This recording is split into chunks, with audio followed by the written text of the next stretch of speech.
صباح الفل على كل متابعيني الغاليين، والأول مرة يشوفني يشرفني ويسعدني متابعتك ليه. تعال نعمل مع بعض البانيه بأسهل وأبسط طريقة هتعمليها، طريقة سهلة جدا وبسيطة. هنا أنا البانيه بتاعنا جبته، أنا مقطعاه في البيت، هضيف له غسلته كويس وهبدأ هنقعه شوية بالمحلول الملحي، معلقتين من الملح معلقتين من الدقيق وعصرة نص ليمونة ومج من المية. هعمل الخليط ده وهنقعه شوية فيه. ده محلول النقع بتاعي. بعد كده غسلت البانيه كويس جدا، بعد نص ساعة ما نقعته في المحلول غسلته كويس جدا وشطفته وجبت هضيف البهارات بتاعتي. ضفت معلقة ملح صغيرة، بهارات فراخ 7 بهارات، بابريكا وفلفل اسود. دي كل البهارات اللي انا ضفتها على البانيه.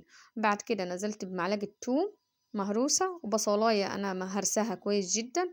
هضيف واخلط المكونات دي كويس جدا التوابل بتاعتي، وهركن البانيه على جنب يتبل معايا.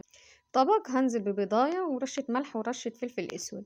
هاجي اخلطهم كويس مع بعض وهنزل عليهم بربع مج من الحليب. هخلطهم كويس برضو مع بعض، وهجيب البانيه بعد ما يتبل معايا كويس هنزل بالخليط بتاعي كله على البانيه اللي انا متبلاه معاكم، اللي هو الحليب والبيض. انا مش بنزل بالبانيه في بيض وبقسماط وبرجع تاني للبيض، لا ما بحبش الطبقات الكتير. بتحسي انت وتاكلي ان انت بتاكلي طبقات كتير من البيض والبقسماط لما توصلي لحته اللحمه، لكن لما تعملي الطريقه دي بتكون احلى بكتير من البانيه التاني.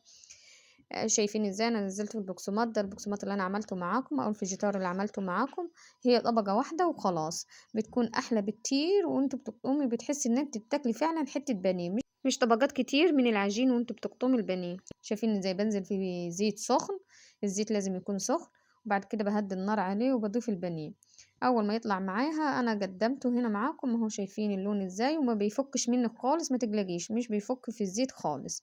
اهو شايفين انا عملت كل الكميه بتاعته وما فكتش وزي الفل. قدمته مع مكرونه وطحينه، طبعا انت تقدميه باللي انت تحبيه. شايفين ازاي؟ هتشوفوا معايا قطعه البانيه زي الفل. اتمنى لو عجبكم الفيديو ما تنسوش اللايك والمتابعه.